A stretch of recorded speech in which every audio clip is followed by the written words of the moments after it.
की तो भारत की वित्त मंत्री निर्मला सीतारमण ने अपना स्टेटमेंट देते हुए क्या कहा है? उन्होंने कहा है कि आज की डेट में स्थिति कुछ ऐसी है that when we are talking about the petrol, तो पेट्रोल की प्राइस का 60% पार्ट टैक्स है, और जब हम बात करते हैं स्पेशली डीजल की प्राइस का 56% पार्ट टैक्स है।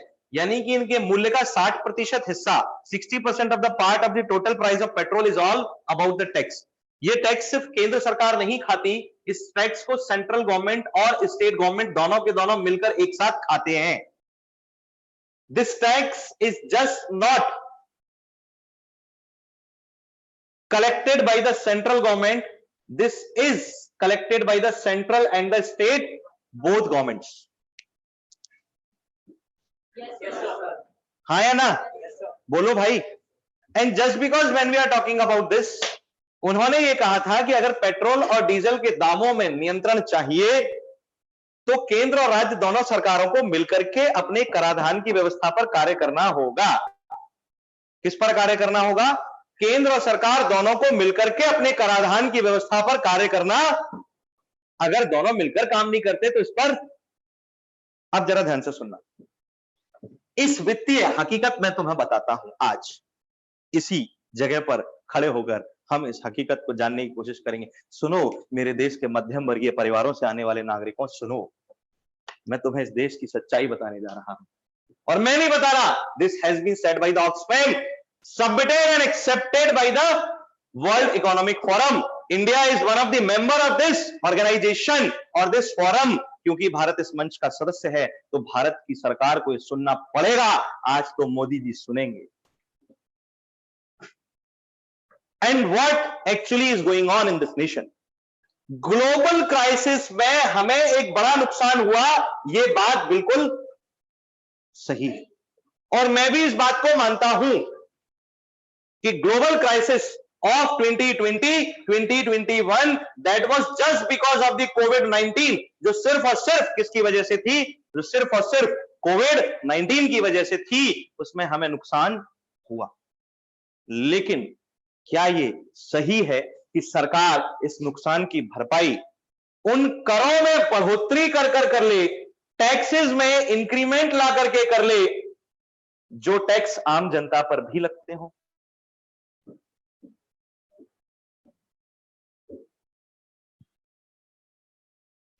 मेरे भाई जरा बहुत तेजी से बात समझने की कोशिश कर लो, वो जूम भी होता है ना लेंस से। मेरे भाई जरा मेरी बात समझने की कोशिश कर लो, बस बहुत छोटे उस पर। आय की असमानता यानी कि मैं इकोनॉमिकल इक्वलिटी की बात करता हूं, तो जब मैं कराधान यानी टैक्सेशन की बात करता हूं, किसी भी कंट्री में टैक्सेशन यानी कि सरकार द्वारा आरोपित किया जाने वाला कराधान सरकार का हक है, उसे लेना चाहिए, मैं इस बात को मानता हूं। Under the constitution of India article 265 empowers the government to tax the people.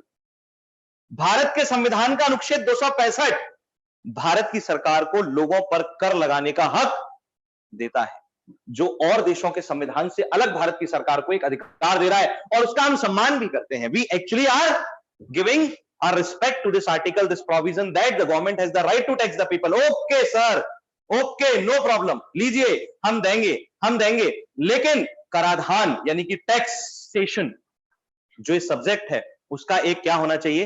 एक रूल होना चाहिए, एक प्रोटोकॉल होना चाहिए, उसका एक आदर्श होना चाहिए। There must be an ideal of the taxation system or the theory of taxation. In this, कराधान सरकार द्वारा किया गया वह प्रयास है जो नागरिकों से धन के संग्रह का अधिकार सरकार को देता है, किंतु धन के संग्रह का वो अधिकार इस आधार पर मिलता है सरकार को कि सरकार नागरिकों से संग्रह किए गए इस धन का उपयोग नागरिकों की ही देखभाल पर करेगी। The taxation provides the right to the government that government can collect the tax from the people, but there is only one fundamental basis, is that the collected tax amount by the government from the people must always be spent for the caretaking of the people. हाँ या ना? यानी कि कराधान का एक मूल उद्देश्य होता है, और वो मूल उद्देश्य होता है इकोनॉमिकल इक्वलिटी। यानी कि कराधान जिसकी मैं बात करता हूं, उस कराधान का एक मूल उद्देश्य जो है, मेन ऑब्जेक्टिव जो है, वो आर्थिक समानता लाना है। आर्थिक समानता का आशय क्या होता है? सरकार का फर्ज यह है कि वो रॉबिन हुड बन के काम करे। मोदी जी, रॉबिन हुड बनना पड़ेगा तुमको। अमीरों से लेना है और गरीबों को देना है। क्या करना है बेटा? अमीरों से लेना है और गरीबों को। उज्ज्वला योजना चलाई मोदी जी ने। कहा अमीर लोगों, सो कॉल्ड अमीर जो आप लोग बैठे हो ना, आप सभी अमीर लोग हो मोदी जी के अनुसार। आप अमीर हो ना? मलखान अमीर हो? हैं? नहीं हो? तो मोदी जी कह रहे हैं तुम अमीर हो। झूठ बोल रहे मोदी जी, कब बात कर रहे हो? मैंने नहीं, मलखान ने बोला भाई। वो कह रहा रिकॉर्डेड। ओके ठीक है। तो तो जरा ध्यान से समझने की बात करना, सोचना उसको। मोदी जी ने कहा आप सिलेंडर पे से सब्सिडी छोड़ दो, आपके द्वारा छोड़ी गई सब्सिडी का उपयोग किसी गरीब परिवार को सिलेंडर देने पे किया जाएगा।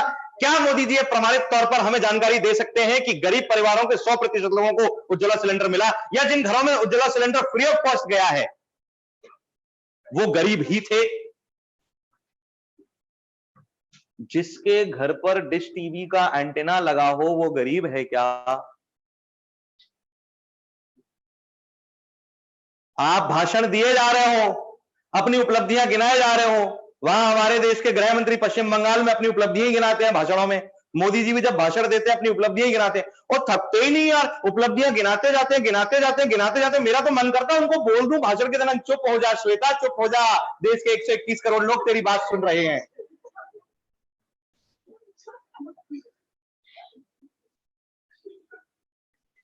और श्वेता चुप ही नहीं हो रही, वो लगी बात करने, उसको पता ही नहीं लोग सुन रहे हैं। Oh, you don't know Shweta? No. Pratik, you will help. You have to help him after the class. Pratik will help you. And then after. जिनको समझना वो समझ गए श्वेता का बारे में। तो खैर, नहीं मुझे भी कल रात को ही पता चला। I was also late. कर चलो जो भी है। अभी यहां पर वापस आते हैं। कर का सीधा उद्देश्य क्या होता है बेटा? टैक्सेशन का मेन ऑब्जेक्टिव क्या है? अमीरों से लेना है, गरीबों को देना है। कर हमारे देश में दो प्रकार का है, डायरेक्ट यानी कि प्रत्यक्ष कर है, हाँ या ना? मैं ज्यादा उदाहरणों पर नहीं जा रहा क्योंकि हम अर्थशास्त्र नहीं पढ़ रहे हैं, मैं तो सिर्फ आपको एक सोशल अवेयरनेस की और एक अवेयरनेस टुवर्ड्स योर नेशन की बात कर रहा हूं। डायरेक्ट टैक्स जिसका एक उदाहरण के तौर पर हम सिर्फ एक उदाहरण लेते हैं इनकम टैक्स, वैसे property tax, wealth tax, gift tax, हाँ या ना, ऑल काइंड ऑफ टैक्सेस, उनकी बात हम नहीं करेंगे। We are talking about the indirect tax, the second type of tax, हाँ या ना, this is called what the indirect tax is. अप्रत्यक्ष कर की मैं आपसे बात कर रहा हूं, हाँ या ना? अरे बोलो भाई, दिस इज कॉल्ड व्हाट? जैसे कि जीएसटी ले लो, goods and services tax, the only one, the one nation one tax system has been implemented. हाँ, ऑल्दो पेट्रोल पर जीएसटी ना लागू होकर के वैट सेल्स टैक्स लागू होता है, और कस्टम्स ड्यूटी जो केंद्र सरकार के पूरे हक में जाती है वो लागू होता है, हाँ या ना? बोलो भाई। यद्यपि बजट में सेस बढ़ाने की बात की गई, लेकिन पेट्रोलियम को उससे दूर रखा गया है, अन्य उत्पादों पर सेस बढ़ाने की बात की गई है, पेट्रोलियम पर सेस बढ़ाने की बात नहीं की गई, शायद ये देश के लोगों को राहत है। खैर, हमें तो इतना पता है कि ममता बनर्जी ने पश्चिम बंगाल में चुनावों के मद्देनजर अपने यहाँ पेट्रोल और डीजल के दामों में कमी कर दी है ताकि लोगों में थोड़ा बहुत तो रुझान आए, लेकिन अमित शाह माने नहीं जा रहा है हर एक सभा में जाकर के जय श्री राम, हाँ या ना? बोलो भाई। भगवान राम भी कहते होंगे इस बेईमानी से तो मैंने भी अयोध्या की गद्दी नहीं पाई थी। 14 बरस का वनवास झेला था मेरे भाई, मेरे भाई थोड़ी तो बात समझ मोटा भाई, थोड़ी बात समझ मोटा भाई, काहे हनुमान बने जा रहा है? और अगर हनुमान बन रहा है तो अपना सीना चीरना पड़ेगा, हाँ या ना? समस्या यह है कि आर्थिक समानता को लागू करने वाला डायरेक्ट टैक्स तो है, इनडायरेक्ट टैक्स नहीं, क्योंकि व्यक्ति अपनी आय पर जो कर देता है वो आयकर होता है, इनकम टैक्स होता है जो डायरेक्ट टैक्स है। लेकिन जीएसटी एक इनडायरेक्ट टैक्स होता है जो सभी को देना पड़ता है, जिसकी आय हो चाहे नहीं हो, क्योंकि यह वस्तु और सेवाओं पर लगता है। जो किस पर लगता है रे? जो वस्तु और सेवाओं पर लगता है। The problem with this is what? प्रत्यक्ष कर जो आपने कमाया आपने उस पर चुकाया, अप्रत्यक्ष कर जो आपने खरीदा और बेचा आपको आय कितनी हुई मतलब नहीं है, वो प्रतिशत निर्धारित आपको देना पड़ेगा। पार्ले जी का बिस्किट खरीद के लाओ, 5% जीएसटी तो देना पड़ेगा। सवाल ये है कि अगर कोई व्यक्ति 5 लाख रुपए से अधिक की आय करता है, income is greater than 5 lakhs, यदि कोई व्यक्ति 5 लाख रुपए से अधिक की आय करता है तो वो टैक्स चुकाएगा, he will be paying tax, हाँ या ना। लेकिन अगर कोई व्यक्ति 5 लाख रुपए से कम आय करता है, उसकी इनकम 5 लाख रुपए से कम है, ही will B not paying tax. क्या मैं कुछ गलत बोल रहा हूं? 5 लाख रुपए से अधिक की आय करने वाला ही कर देगा ना, क्योंकि सरकार का यह मानना है कि 5 लाख रुपए की आय करने वाला व्यक्ति न्यूनतम ही इस योग्य है कि उसने देश के इतने संसाधनों का उपभोग किया है कि उसे टैक्स देना चाहिए, क्योंकि उसको अपनी आय कमाने के अधिक अवसर मिले होंगे। जो व्यक्ति 5 लाख रुपए से कम कमा रहा है, उसे अपनी आय कमाने का अधिक अवसर, the person who is earning less than 5 lakh rupees has not the equal opportunities to earn the money. That's why he must not be included in the tax policies, he must be exempted from the tax policies, yes or no। लेकिन क्या इसमें ऐसा है? नहीं है sir. Parle जी का biscuit खरीदने जाओगे तो 5 लाख रुपए कमाने वाले व्यक्ति को भी 5% टैक्स चुकाना पड़ेगा, और 5 लाख से कम कमाने वाले व्यक्ति को भी 5% टैक्स चुकाना पड़ेगा। और ये इस बात पर निर्भर नहीं करता इस बात पर, किस बात पर, कि वो आदमी 5 लाख रुपए से ज्यादा कमा रहा है या 5,000 भी नहीं कमा रहा। वो छोड़ो, वो शायद महीने के 500 भी नहीं कमा रहा, लेकिन पार्ले जी खरीदना तो 5% देना पड़ेगा। आप एक बात बताओ, ये रॉबिनहुड वाला काम है। जो ज्यादा कमा रहा है वो ज्यादा देगा, लेकिन वो जो उसने दिया है उसका एक भाग उस आदमी को दे दिया जाएगा जो ज्यादा नहीं कमा पा रहा, क्योंकि जो ज्यादा कमा रहा है उसके पास आर्थिक अवसर अधिक होंगे, जो ज्यादा नहीं कमा पा रहा उसके पास आर्थिक अवसर अधिक नहीं होंगे। एक बच्चा सशक्त था परिवार से, खूब स्टडी करी, इंजीनियरिंग कर ली, एमबीए कर लिया, अब किसी कंपनी में 50,000 रुपए महीने का जॉब कर रहा है, 6 लाख रुपए से भी अधिक सालाना कमा रहा है। एक बच्चा, घर के संसाधन नहीं थे, कुछ नहीं था, बेचारा 10वीं भी जैसे तैसे पास हुआ, अब कहीं पर छोटी मोटी 2-4 हजार रुपए महीने की नौकरी कर रहा है। इसमें तो उसको फायदा है, लेकिन इनडायरेक्ट टैक्स में उसे फायदा, क्योंकि जब पार्ले जी खरीदने जाएगा तो पार्ले जी उसको भी 5% से लूटेगा, और उसको टैक्स 5% दोनों को देना पड़ेगा। क्या आर्थिक आय की समानता है इसमें? यानी कि आर्थिक समानता जो कर का मूल सिद्धांत होता है, जो कर का मूल उद्देश्य होता है, this is the fundamental objective of a taxation policy, is being followed in case of direct taxes, but is not being followed in the indirect taxes. किसमें फॉलो नहीं होती है? मैं एडम स्मिथ के संविधान जो आर्थिक रूप से लिखा गया था, यह सिद्धांत के उल्लंघन की बात कर रहा हूं, क्योंकि एडम स्मिथ कह के गए थे taxation must be objected towards the economical equality. Taxation must brought to get the economical equality in society. समाज में आर्थिक समानता लाने का आधार बनना चाहिए कराधान। हाँ या ना? हाँ या ना? हाँ या ना? और सब, जब मैं बात करता हूं पेट्रोलियम की, जब मैं बात करता हूं डीजल की, ये किसमें आता है? क्या डीजल पर आप कोई प्रत्यक्ष कर दे रहे हो? क्या डायरेक्ट टैक्स पे कर रहे हो? क्या वैट, वैल्यू एडेड टैक्स जो आप पे कर रहे हो वो डायरेक्ट है? क्या कस्टम्स ड्यूटी जो उस पर इंप्लीमेंट है वो डायरेक्ट है? खुद सोचो, क्या आपने जो सेल्स टैक्स दिया वो डायरेक्ट है? नहीं है, वो इनडायरेक्ट है। क्या ये भेदभाव करती है? क्या ये आर्थिक आय की समानता को सुनिश्चित करेगी? नहीं करेगी, क्योंकि वो तो डायरेक्ट थे, आपने डायरेक्ट को तो छोड़ दिया, इनडायरेक्ट पर पॉलिसी बोलो होगा। क्या आपको देश की जनता को इस पर राहत देनी चाहिए? यदि पेट्रोल के दाम बढ़ रहे हैं तो क्या आपका सरकार होने के नाते यह फर्ज नहीं बनता कि आप पेट्रोल और डीजल के दाम गिरा दें? लेकिन वो कह रहे हैं, जोर से चिल्लाकर बोलो जय श्री राम, तो पेट्रोल और डीजल के दाम कम हो जाएंगे, क्योंकि राम खुद उतर कर आएंगे और तुमको सभी लोगों को इंडिविजुअली अपना पुष्पक विमान दे जाएंगे जो रावण से वो लेकर आए थे, और कहेंगे ये लो, बिना पेट्रोल के चलता है, बिना फ्यूल के उड़ता है, इसमें पैराफिन का भी कोई काम नहीं है, बिना पंखों के धड़ाधड़ होता है। मैं बता रहा हूं, बर्नौली सुसाइड कर लेता, इसी बिल्डिंग पर से कूद जाता बर्नौली, जिंदा होता पुष्पक विमान देख करके, और जिम्मेदार होता रामानंद सागर। कहता मेरे दाब के परिवर्तन का सिद्धांत ही बदल के रख दियो, the complete theory of pressure change. उसका मतलब ही क्या था फिर? वो राइट बंधु कहते हमने फालतू अपना जीवन पूरा बर्बाद कर दिया एक प्लेन उड़ाने के चक्कर में। वहां से नासा वाले चिल्लाते परसिवरेंस की जरूरत ही क्या थी, पुष्पक विमान सीधा पहुंच जाता, उसकी जरूरत क्या थी? तो ये चाहते हैं कि भगवान राम का पुष्पक विमान सबको दे दिया जाए। इलेक्ट्रिक व्हीकल तो जब आएगा तब आएगा। तुमने 2-2, 3-3 लाख रुपया प्राइस बढ़वा रखी है। इलेक्ट्रिक व्हीकल तुम्हारे लिए ऐसे तो है नहीं है। 40,000 की स्कूटी इलेक्ट्रिक वर्जन में लेने जाओगे 80,000 से कम की नहीं मिलेगी। दूने दूने प्राइस चल रहे हैं। तो अगर तुम ये कहो कि हम इलेक्ट्रिक व्हीकल्स को प्रमोट करने के लिए, इकोनॉमी ग्रीन इकोनॉमी में कन्वर्ट करने के लिए हम पेट्रोल और डीजल के दाम बढ़ा रहे हैं, तो तुमसे बड़ा मूर्ख कोई नहीं है इस देश में। इसका मतलब हमने अपने देश की सत्ता एक मूर्ख के हाथ में सौंप दी। तो ये एक्सक्यूज तो देना भी मत, ये एक्सक्यूज तो देना भी मत। दूसरा एक्सक्यूज तुम्हारे पास जो आता है, वो एक्सक्यूज, अगर मैं इस टैक्सेशन क्लियर है, अगर मैं इस टैक्सेशन के बाद, ये कॉपी किया है,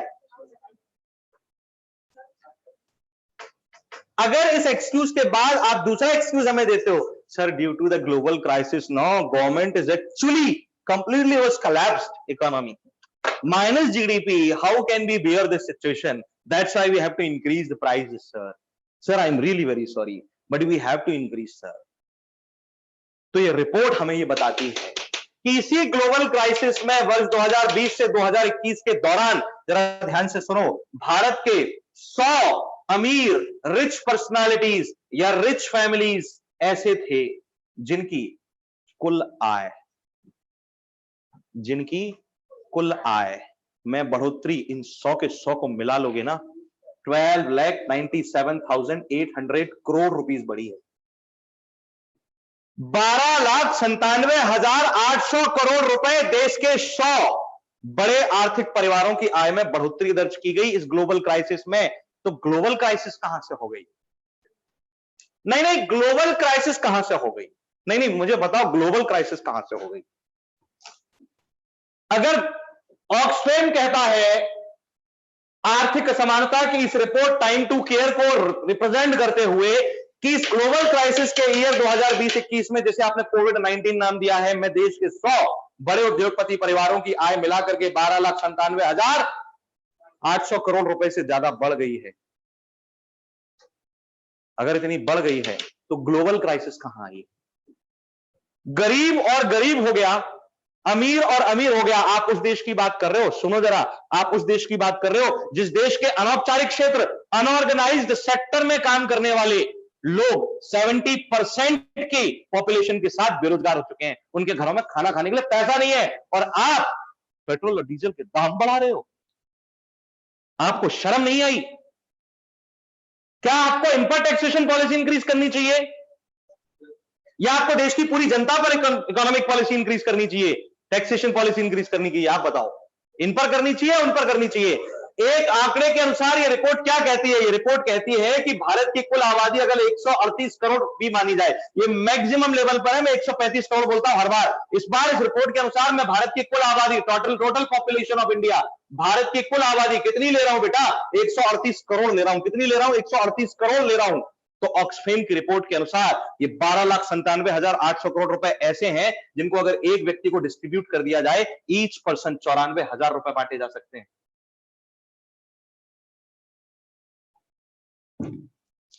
ये सिर्फ इनकी बढ़ोतरी में से, मैं कुल आय में से नहीं बता रहा आपको, ये सिर्फ इनकी बढ़ोतरी में से है। वर्ष 2018 और 19, कब? वर्ष 2018 और 19, 2018 और 19 का इकोनॉमिक बजट इंडिया का जो आया 24,82,200 करोड़ रुपए था। 24 लाख करोड़ रुपीस का बजट 2018-2019 के इस बजट से ज्यादा की आज आय समेट के बैठे हैं देश के उद्योगपति घरानों के 70% लोग। लेकिन हमें इनडायरेक्ट टैक्स ही बढ़ाना है, ऐसे लोगों पर टैक्स नहीं बढ़ाना। यही रिपोर्ट हमें यह भी बताती है कि ये आय इन चुनिंदा लोगों की, भारत में ये आय इतनी ज्यादा है कि वर्ष 2016 में भारत के प्रधानमंत्री द्वारा शुरू की गई प्रधानमंत्री जन औषधि योजना PMJAY की कुल लागत का 140% से भी अधिक है। More than 140% of its total cost. प्रधानमंत्री जन औषधि योजना एक ऐसी योजना थी जिसको पूर्ण रूप से प्रभावशाली 2016 में बनाया गया, जबकि जन औषधि योजना के रूप में 2015 में लाई गई थी। इस जन औषधि योजना के अंतर्गत प्रधानमंत्री ने यह उद्देश्य रखा कि देश की गरीब आबादी के लिए जेनेरिक मेडिसिन स्टोर बनाए जाएंगे। जिन जेनेरिक मेडिसिन स्टोर्स के हैंडलर्स या मालिकों को 20% कमीशन सरकार अपनी ओर से देगी उनका फायदा सुनिश्चित करने के लिए, लेकिन गरीबों को दवाइयां सस्ती मुहैया हो सके, प्रभावी मुहैया हो सके और इन जेनेरिक मेडिसिन स्टोर्स पर, इन जन औषधि केंद्रों पर दवाइयों की निरंतर आपूर्ति बनी रहे, इस बात का ध्यान रखना था। यह बड़ा उद्देश्य था, महत्वपूर्ण। जरा ध्यान से सुनना, इस योजना की कुल लागत का 140% अधिक है इन लोगों की संपत्ति, जो हमारे 2018 और 19 के बजट से भी ज्यादा समेट कर बैठ गए हैं, अपनी अपनी झोलियों में रख रख के बैठ गए हैं, अपने एसीओं में, सीलिंग में, बिस्तर के अंदर पता नहीं कहां कहां दबा दबा के बैठ गए इस रुपए को। यह रुपया अगर रिलीज होता है तो जन औषधि योजना जैसी 140 और योजनाएं शुरू की जा सकेंगी गरीबों के।